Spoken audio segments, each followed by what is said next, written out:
Kia ora, lovely YouTube friends. I thought I'd give you a little update on my house, my Whare Moana.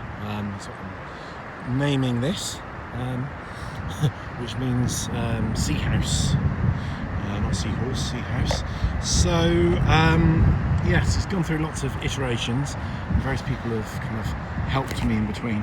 I had a lot of children with their mum bringing me sticks today, which is really sweet. I'm getting lots of compliments about it. I keep thinking when I'm doing this that people are going to come up to me and say, you know, why are you devoting yourself to such childish pursuits? You're a grown man, for goodness sake. But actually, I've been getting loads of compliments.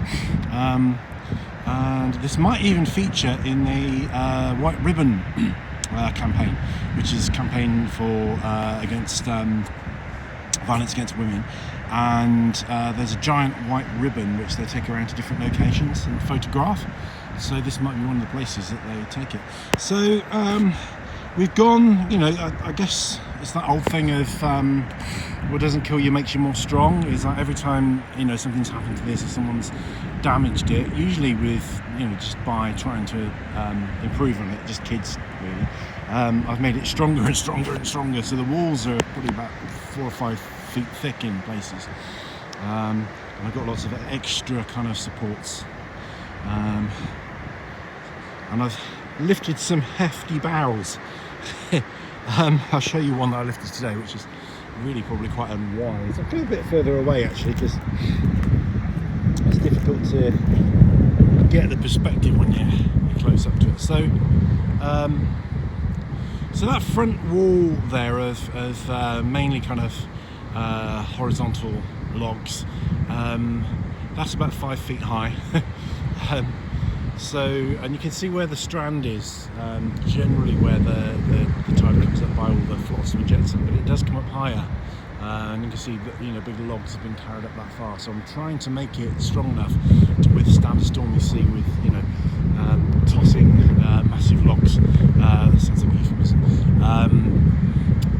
Obviously it's not going to be weatherproof. The sea can destroy this in a moment, but I think it's got a good chance of withstanding the weather for some time. Now this log here,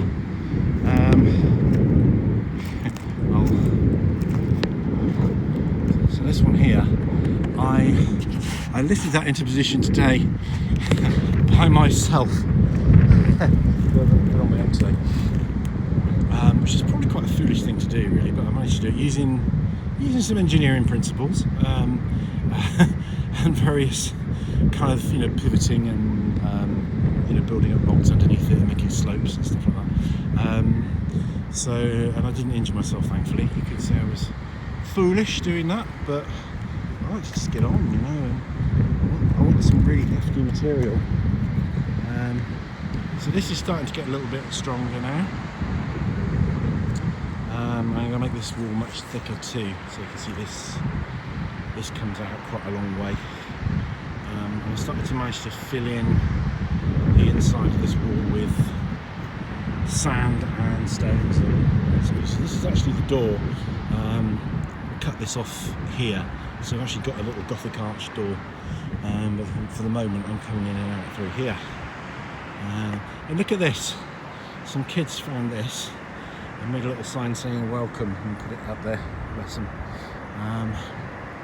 So okay, let's step inside.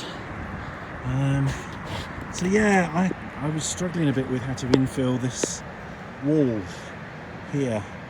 I think I've kind of done it. So sand and all sorts of bits and pieces. So you can see the thickness of this wall here. This is this front one that's 5 feet high. It's probably about at least 4 feet wide. Starting to put the roof in place. I want to put kind of obviously quite light rafters and then even lighter purlins. So starting to get there with the roof. People interfere with the roof more than anything, probably. People like to see a roof on a house, I guess. Look at this, look. Some little tinky winkies left that. I'll put that in a conspicuous place so they can see. Somebody left their sandals actually as well, so I put those on a little, I don't know if you can see that, I put those on a little stick. So hopefully somebody will find it. People always leave stuff on the beach, don't they, including me. So yeah, I'm having a lovely old time with it, really. It's my gym, it's my hobby. It's, you know, it's creating something. I'm keeping it very safe. Everything's really solid and safe. So lots of other people are enjoying it, and more people are telling me that they're enjoying it, which is kind of nice. Yeah, so what else can I say? Base camp, look over there. So I tend to do this one day a week, really. I'm also going to use some of this grass that has massively long roots and plant it. I've tried and failed a few times, but I've taken cuttings. And I think some of this might be alive actually. That might still be alive. To grow in between where the wall is quite wide and filled with sand, and obviously that will bind it and make it even stronger, and also stop the sand that I've used for infill from blowing away. So yeah, it's difficult to kind of get the sense of structure really.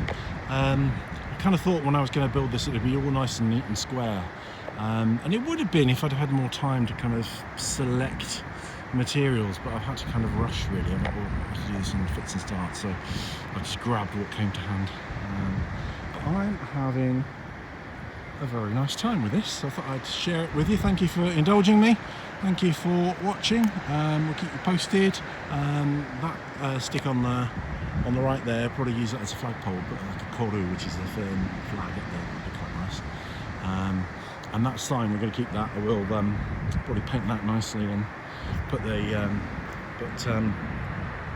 Fari Moana as the sign. So let's finish with a little view of the sea. Got kind of interesting cloud formations. I haven't got any sun dogs or anything today, but it's almost the kind of sky where you get sun dogs. And yeah, thank you very much. Rangimarie.